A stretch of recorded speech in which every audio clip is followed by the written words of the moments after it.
This month, the Local Government Challenge moves to sunny Surrey in the spring. There's some hard talk from the toughest judges yet. So do I put it in the recycling or not? Some close encounters of the unpleasant kind. Oh, lovely. And some difficult decisions. We've got 5 minutes to just throw everything out and change it all. Sarah Porter, Angela Clitheroe, Kelsey Hill, Matt Riggs, Jude Taylor, Philippa Mellish, Ben Smith, Joe Iverson, Stuart Lester.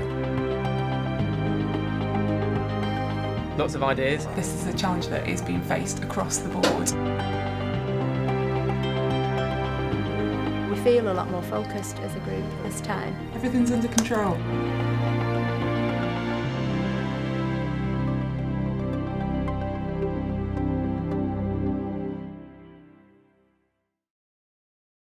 Good morning and welcome to the third Local Government Challenge. Another venue, And another this is to say I council, hope you make the most same of the objective, here and to for work everyone else together for hosting to this make challenge. lives better. So I hope you've come back for the third challenge already and raring to go. This month, they're in the Mole You Valley should all know that district Mole Valley in is the Surrey. home of life. I think you're kind of getting used to this now. Thank But you this very much time, to there are extra both teams. hurdles Received too. some, For a start, constructive comments from it's the just judges 4 and aside, for Doncaster. as Matt Riggs has a prior commitment and Steve Chew has dropped out altogether for family reasons. Before you sit down, we're going to make some changes. And teams. So there's another surprise. Jude to step forward, Stuart, Philippa, and Sarah. So you are now Team Aspire, which means that Angela and Kelsey and Joe and Ben are now Team Catalyst. And all this before they've even heard why they're here, from Surrey County Council Chief Executive David McNulty. I suppose you've got one main fear, which is that people will think you're talking absolute rubbish. And today I am. So how we deal with waste is a crucial issue for all of us. And of course it's got vital day-to-day importance for residents, businesses in our communities. Box Hill, dominating the beautiful Mole Valley. Prosperous and picturesque perhaps, but like everywhere else, Mole Valley District has to deal with waste. They've had successful recycling schemes in place for a number of years, but recently improvements have hit a wall, especially where people live close together and share their bins. This challenge means the teams are going to have to get their hands dirty, coming up with ideas to reach these communities and improve recycling rates. This is a graph demonstrating the waste arisings across Surrey for the last few years. Now you can see that there was good news. And they'll have an old friend of the Local Government Challenge to help them. Last year's winner, Graham Kane. However, you can also see why we might be concerned, because come 2012-13, things started to go in the wrong direction. Graham's one of Mole Valley's corporate heads of service, in charge of environmental services, which means this challenge is his baby. If you also consider, of course, the economic recession across the country, it tends to match. We're looking for some great new ideas that we haven't considered before. We need to think of new ways of collecting the material, of sorting the material, of trying to drive some of the economic value out of the material. And of course, it's all in the interest of the environment at the end of the day. And as the newly constituted teams head off for their rooms, they know that as usual, in just 24 hours, they'll have to present their ideas to a panel of expert judges. A bit of jealousy that I'm not involved this time. I would love to be a contestant again. I would love to be given this challenge and see what I can make of it. But also it's great to see other people having the opportunity to do it. And getting the structure to our 2 sides of A4. First job, team captains. Ben Smith for Catalyst. We have a large waste partnership for Suffolk, which is made up of 7 district councils. I feel like it's quite a similar surrounding to what my host authority is. That is the solution, and a big one. And Jude Taylor for Aspire. I think there's opportunity, some really innovative solutions. So I'm excited to bring the dream team together and get cracking. So get cracking they do. A short journey, and on Dorking's Goodwin's housing estate, 2 members of each team are about to get some first-hand information in the company of the experts. So it shows you there's less contamination. If you spot something now that's contaminated, you can sort it out. And it only takes about a minute for them to see the scale of the problem. Just a quick look in the nearest row of communal green bins. Just at a quick glance, you look into here, they've got cardboard, but they've actually put the polystyrene in there as well. Yeah. So that's contaminated the load as well. So you got 3 out of the 6. Well, maybe that one as well, I suppose you count that. And this one here's got wood in it. Okay. So you could say 4 out of 6. So unless the contamination proves very simple to remove, 4 out of the 6 bins that should have gone for recycling are now probably headed for landfill instead. When you see statistics, you can't quite believe that it happens, but seeing it firsthand there, and to me it just seems like a bit of laziness, to be honest. Though nearly all the residents are using the system correctly, it just takes one to ruin it. It's that one the teams have to reach. And they're about to engage some extra brain power to help. Has anybody else got any good examples of what they've got at home, or do you think that you could do things maybe better? I could probably do things better. Yeah, I think we could all do that. I certainly could. I've learnt that today, that I could do things a lot better with recycling. Plenty of ideas for Team Catalyst from a group of Year 6 girls. We could get 2 bins, one for so we can recycle better. What, in your home? Yeah. And do you think that would make people do it? If you just had 2 bins? Yeah. I think there's room in the house for 2 bins. Yeah. What do you think happens if you put the wrong stuff in? What do you think happens? Well, because get modelled up, then it can't be recycled depending on what it is. Yeah, it can't be recycled, so they have to go and put it in a big hole in the ground, the landfill. While next door, Team Aspire are being given lots to think about by the boys. Sometimes it's like the lids are really heavy when you try to open them if you're like my size. Yeah. Maybe we have, like, you guys, the voices of tomorrow, the people that it affects. Back with the girls, Catalyst's Kelsey Hill has had an idea. That it affects you, doesn't it? So maybe a video with some of these things that you said today, put onto some sort of video. You could have an advert or something. Time to head back to base now, leaving behind some new fans. They didn't go all over us talking. They waited for us to finish. I like how they asked us each one question and they didn't rush us.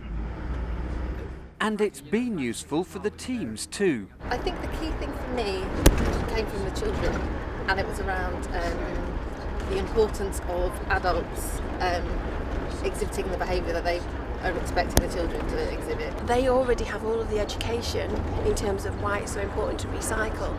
They just need the parents to support them in being able to put it into action at home. No let up in the pace today. Unusually, this challenge began first thing in the morning, which means most of the work needs to be done today. We need to start prioritising the ones that we actually want to take forward, because at the moment we've got more than 5. They'll only have about an hour after breakfast tomorrow before they face the judges. Priorities are to get things down on paper, to make sure that we are managing our time appropriately and so that we're not rushing to hit tomorrow's deadline. By the time we've had breakfast, it'll be time to get on the train, I think. So I really feel like we need to go to bed tonight with the plan and the presentation both completed. So tomorrow morning will just be about refining and making sure that we're right on point. But before they can finalise their plans, there are plenty more people to hear from. These are our contestants from teams Aspire and Catalyst. First, speed dating with wardens and managers for Circle Housing Association. People working directly with social housing tenants. Someone puts a whole push bike frame in, it's all metal, they won't take it. Okay. I believe it's in our starter packs that we pass them. Okay, so that's up to a tenancy. And would that be the only information that you provide? Yeah, at the moment it is. It's an area we'd like to concentrate on, or look into in the future. Okay, Then it's time to send more team representatives to round-table discussions with the council's waste contractors. People like just to be able to put something into a container quite easily, and it's dealt with. And this all the time, you're relying on another interaction.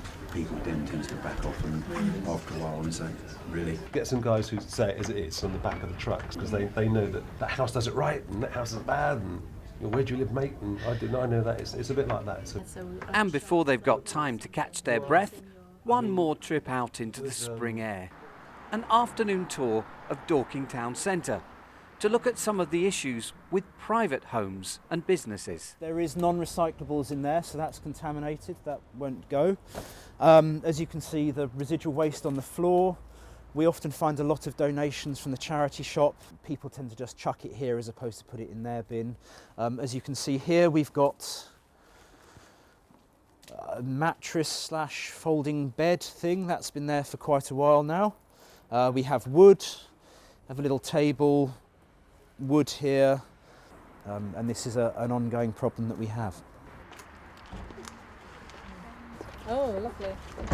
Our teams are certainly not short of data now, but as the day draws towards evening, what they are missing so far is time together. They've certainly collected an awful lot of information and spoken to such a range of people, different professions and different ages, so they've got a lot of work to do. And I think they really need to have a look at the timetable for tomorrow morning as well, because they've got one or two things to do. It's not just about sitting in the room and preparing their presentation. Here's a radical idea. One council in the country does it.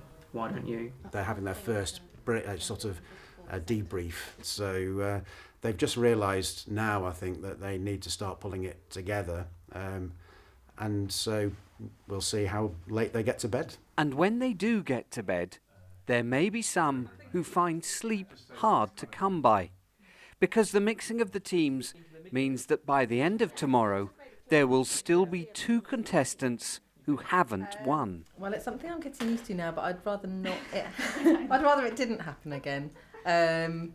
Yeah, I'm hoping that Aspire will continue their winning streak. We'll have to make sure that we win then, won't we? And they keep me really busy, and they're a bit of a handful. Next morning, Julie arrives, and if anything, the pace has stepped up. That's right, yeah, I don't quite get what they're doing. In a tight 2 hours, they're rehearsing their presentations while putting the final touches to their written business plans. Got a whole 4 minutes. Everything's under control. Does this bring back memories from the last one? But as pointed out yesterday, that's not all. There's one more group of stakeholders to meet. The Surrey Waste Partnership staff, who might have to put their plans into action. Because we get a lot of residents in high-rise flats saying, well, you know, blah blah next door, she never bothers recycling, so what's the point of me doing it? I'll just take all my stuff elsewhere. These meetings have been scheduled from the start, but they're not entirely welcome. They're coming back soon. They should be back in 2 minutes' time. I've got my eye on the watch. The timing of it means we'd got 5 minutes to just throw everything out and change it all, which wasn't going to happen. That was the particularly mean part of this challenge, that we'd lose half the team 15 minutes before we were due to submit our documents. But for one expert observer, this final session has raised some questions. One group had clearly developed their ideas, whereas the other group seemed to be probing for information and probing for ideas. And if they're at the stage where they're trying to find out what initiatives to go with and still looking for ideas, they are well out of line with the time frame we expect them to be in. So it'll be very interesting to see what actually comes about when we see the presentations in about half an hour's time. Good morning, and thank you for... So who really is ready? Catalyst go first. 6 hours, and it really has been intense. So 5 judges this time. As usual, the LGA's Claire Holloway chairs, with Yvonne Rees, Chief Executive of Mole Valley District Council, Dan Alderman, Relationships Manager for Challenge sponsor Lloyds Bank, Helen Coates, Energy Officer for co-sponsor Circle Housing, and Peter Martin, Deputy Leader of Surrey County Council. We really want you to consider that you're not just doing it for yourselves, you're doing it for your children and your children's children. So what decisions we make now about recycling? And they're about to hear Catalyst's secret weapon. You can try and get more bins for your house. You could be more organised with all bottles and cardboard boxes and everything. We should recycle old clothes and give to charity. We should recycle right now, otherwise we'll regret our decisions and then won't be able to turn back. We have identified 5 practical initiatives to increase recycling in hard-to-reach areas across Mole Valley. The solutions are driven by education and engagement with the community and with schools and with businesses. The final one is our radical proposal. Catalyst's 5 solutions are a combination of carrot and stick for residents. But one controversial plan sticks out. Given us that great feedback, we wouldn't have had time to change the idea anyway. We want to suggest to you that you seriously consider the idea of 3 weekly collections for your general household waste. Going back to the 3 weekly collection, which at first... Not surprisingly, it's this the judges want to find out more about. The practicality of doing it once every 3 weeks in terms of the confusion of which bin do I put out this week, would it really work? The way we communicate this and the way we provide information to residents about when their bin's going to be collected is absolutely critical. We did have in the discussion this morning with the Waste Partnership a thought that actually 4 weekly would be much easier on a practical level than 3 weekly. So if you wanted to be really radical, I'll leave you with that idea. When we were working through this challenge, what became really obvious to us that the way that we were going to crack the recycling problem was by working with residents. An entirely different approach from Aspire now. Role-playing to illustrate their ideas. Firstly, we have Doris. Doris is 84. They introduced a reward scheme where I can sort of build up things. They're almost like Green Shield stamps now, you know, sort of get me cut glass that way. And but also they're helping the kids at the local school get some school equipment, that kind of thing. It's really great. So I believe you've been doing some stuff around recycling at school, is that right? Yeah, so recycling's really cool. We're doing loads of stuff. So there's this video where we've been looking at what actually happens to my waste. So before I just thought the council put it in a big tip, but actually the pencils we use in the classroom, they're recycled, and it's on the Surrey Waste. We've got 5 strands of activity, the first of which is a community network scheme. Secondly, we've got a reward scheme. Thirdly, we want to look at infrastructure around recycling. Fourthly, we want to look at free cycle hubs. And finally, we've got a community network scheme that we're really keen to roll out. Could you just elaborate a bit more on the free cycle hubs? I'm not quite sure I understand how these would be set up already and sort of the costs involved in doing that. There are a number of physical assets in and around the estates that we saw. The church was one of them, where we could bring people together to give them skills and mend either white goods or clothing to reduce the amount of materials that actually ended up in recycling in the first place. I like the fact that you've sort of looked at what's in existence with our energy champions and the fact that we've been delivering training to our caretakers and things like that. I was just wondering how you were thinking about rolling that out to maybe other estates where it's more owner-occupiers and there's not that sort of infrastructure behind it. It's kind of getting those kind of key kind of community people within those areas. There's generally some people that have an interest and it's kind of capturing them. You know, people are always moaning about bins, so I'm kind of fairly confident that you could find someone in those kind of privately rented or owned areas that will have some kind of interest in it. I actually, to be frank, found it a bit dull. The presentation's over, the reckoning begins. Considerable amount of confusion which perhaps feeds back into they hadn't decided the questions. I think that's pretty good as a document to give us, and I thought that was very convincing. So I have to say my vote would be for Catalyst. We were very entertained by both of you, but I have to say we felt that Catalyst had the edge. So congratulations to Catalyst and well done. I'm feeling fantastic actually. Absolutely over the moon to get the first win. If it works, great. If it doesn't work, you still had quite good fun doing it. It is the team, literally, and as team leader, all I was doing was managing their time. This time, you definitely feel in a much better position to be able to answer the challenge. The trouble is, we keep raising the bar. What they're giving to the local authority is a really full and developed package now. There are some really good ideas. It's amazing that they came up with so many ideas and so many good ideas in such a short space of time. I really hope some of these ideas we can implement. If they're going to implement any of the ideas that come out of this, we can certainly work with them, and I think we'll take away a few of the ideas as well. We move on. We go to South Cambridgeshire next time, where we've got another different challenge. Can't say what it is yet, but looking forward to seeing how they get on there. Dancing next time, are you? I'm thinking some yeah. sorts. Yeah. Human pyramid. Cool. Yeah, we're going to come in on motorbike. Fantastic.